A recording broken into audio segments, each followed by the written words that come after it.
Dear students, today we are going to discuss one of the most important and conceptual analytical questions in IR, a question that has repeatedly appeared in CSS and PMS examinations.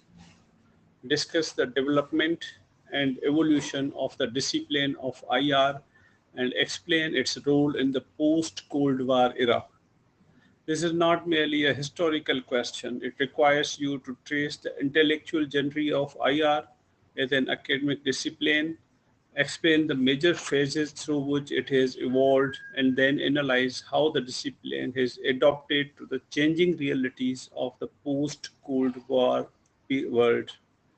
In other words, the examiner expects you to answer three questions simultaneously. How did IR develop as an academic discipline? How has it evolved over time? What role does it play in understanding the post Cold War international system?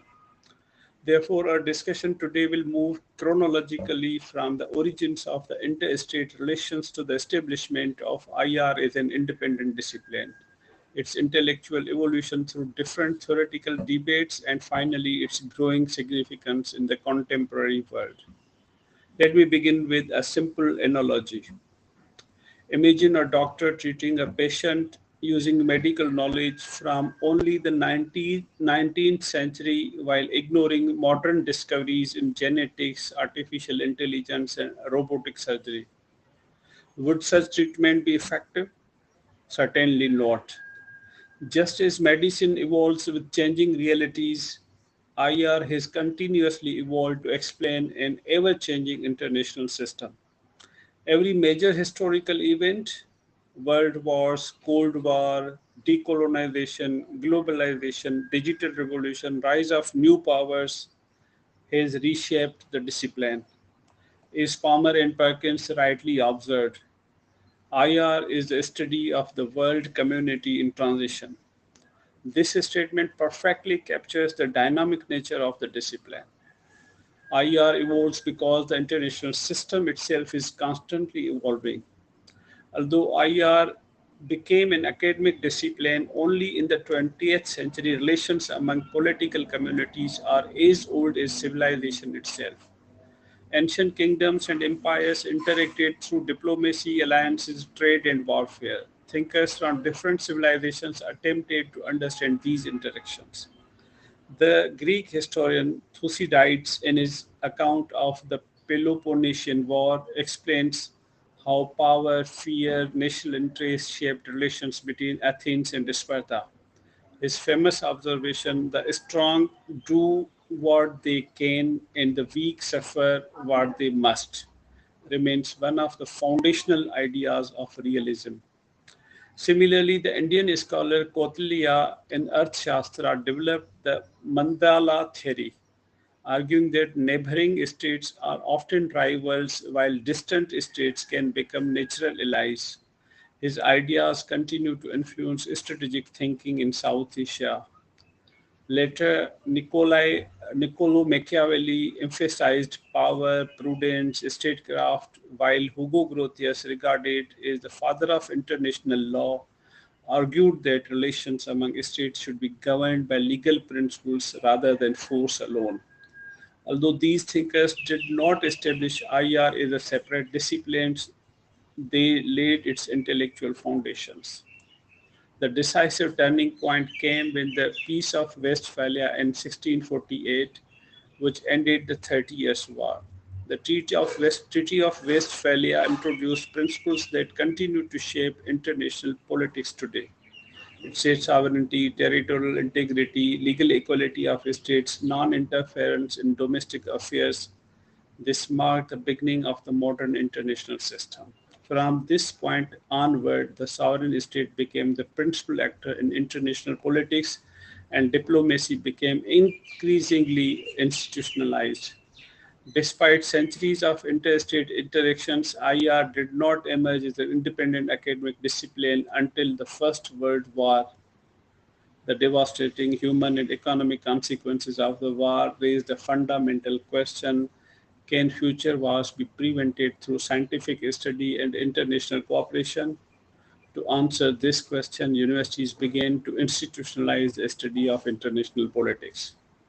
In 1919, the first chair of international politics was established at the University College of Wales. Widely regarded as the birth of IR as an independent academic discipline. Initially, scholars believed that international law, diplomacy, collective security could eliminate war. This optimistic approach became known as idealism. The discipline of IR has evolved through several intellectual phases, each shaped by changing international realities. The idealist phase is from 1919 to 1939. The early scholars of IR believed that war could be prevented through international cooperation, diplomacy, international law, and collective security. The establishment of League of Nations in 1919 reflected this optimism. However, the outbreak of World War II exposed the limitations of idealism. Then came the phase of the realist revolution from 1940s to 1960s. The failure of League of Nations and the devastation of World War II shifted scholarly attention toward realism. Hence, J. Morgenthau argued that international politics is fundamentally a struggle for power and that states primarily pursue their national interests. Realism emphasized power politics, national interest, balance of power, military capability, survival in an anarchic international system. For several decades, realism dominated international relations. Then the third one was the behavioral and scientific revolution from 1960s to 1970s.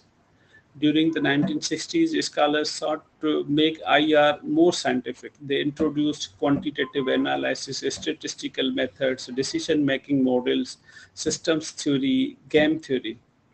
This phase strengthened the methodological foundations of the discipline. Fourth one is the interdependence and liberal revival from 1970s to 1980s. As globalization expanded, scholars such as Robert Keohane and Joseph Nye argued that military power alone could not explain international politics. They introduced the concept of complex interdependence, emphasizing economic cooperation, international organizations, global institutions, transnational actors, mutual dependence among states. This broadened the scope of IR beyond traditional security issues. Theoretical diversification, fifth, and from 1980s to present. From the late 20th century onward, IR became increasingly diverse. New approaches emerged, including constructivism, feminism, critical theory, green theory, post-colonial theory, human security approaches. These perspectives expanded the discipline by incorporating ideas, identities, gender, environment, justice into the study of world politics. Thus, IR transformed from a predominantly state-centric discipline into a broader and more inclusive field. The collapse of Soviet Union in 91 marked one of the most significant transitions in modern international history. The bipolar international system disappeared. The United States emerged as the sole superpower. Many scholars described this as the unipolar movement. However, the post-Cold War era also introduced new opportunities and new challenges that traditional theories could not fully explain. Consequently, IR entered another phase of intellectual evolution. The second part of the question requires us to explain the role of international relations after the Cold War. The post-Cold War era witnessed unprecedented globalization. Trade, finance, communication, migration, technology connected societies more closely than ever before. IR helps explain both the opportunities and challenges associated with this growing interdependence. In the international system is no longer dominated by one or two superpowers alone. China has emerged as a major economic and strategic sector. India has become an important regional and global power. Regional organizations like ASEAN, African Union, European Union have expanded their influence. So IR provides analytical tools for understanding this evolving multipolar world. The post-Cold War era shifted attention from traditional military threats to broader security concerns, including terrorism, cybersecurity, climate change, pandemics, energy security, food security, water scarcity, artificial intelligence. For example, COVID-19 pandemic demonstrated that global health can become a major security issue requiring international cooperation. International organizations have become increasingly important in addressing transnational challenges. Institutions such as UN, WHO, IMF, WTO, ICJ, International Criminal Court play central roles in global governance. International relations study their effectiveness, limitations, and future reforms. Despite ongoing conflicts, diplomacy remains the preferred instrument for resolving international disputes. Peacekeeping operations, mediation efforts, confidence building measures, CBMs, and multilateral negotiations for all fall within the scope of IR. The discipline equips diplomats and policymakers with analytical frameworks for managing complex international crises. For Pakistan, the post Cold War era has brought profound changes. Pakistan has had to respond to post 9/11 international security environment, the rise of China, CPEC, development in Afghanistan, strategic competition in the Indo-Pacific, evolving relations with the US and Gulf countries. So IR helps explain these changing geopolitical realities and assist policymakers in protecting national interests. While IR has evolved significantly, critics argue that traditional theories such as realism and liberalism often struggle to explain rapidly changing phenomena such as cyber warfare, digital diplomacy, artificial intelligence, and transnational networks. Nevertheless, the discipline has demonstrated remarkable adaptability. Contemporary approaches increasingly incorporate economics, technology, environmental studies, sociology, psychology, making IR more comprehensive than ever before. Its greatest strength lies in its ability to evolve alongside the international system it seeks to explain. Dear students, to conclude, the discipline of IR has undergone a remarkable journey from the philosophical reflections of ancient thinkers to a sophisticated and multidisciplinary field of study. Every major historical event, Peace of Westphalia, World Wars, Cold War, decolonization, globalization, digital revolution, these have contributed to its development and intellectual evolution. In the post Cold War era, IR has assumed even greater significance. It no longer focuses solely on war and diplomacy, but also addresses globalization, global governance, cybersecurity, climate change, terrorism, artificial intelligence, economic interdependence, and human security. Consequently, the discipline remains indispensable for understanding and managing the complexities of an increasingly interconnected world. As Joseph Nye wisely observed, power in the 21st century is becoming less about whose army wins and more about whose story wins, whose economy thrives, and whose networks connect the world. This quotation captures the transformation of IR in the post Cold War era from a discipline centered primarily on military power to one that also embraces economics, institutions, technology, ideas, and global cooperation.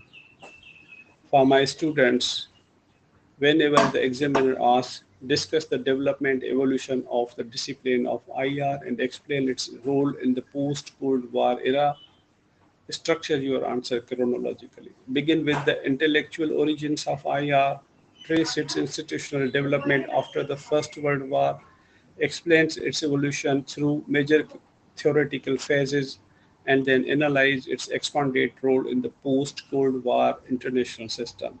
Support your discussion with historical milestones, scholars, examples, and a balanced critical evaluation. This chronological and analytical approach reflects the depth, organization, and maturity that CSS and PMS examiners expect from high scoring candidates. Thank you.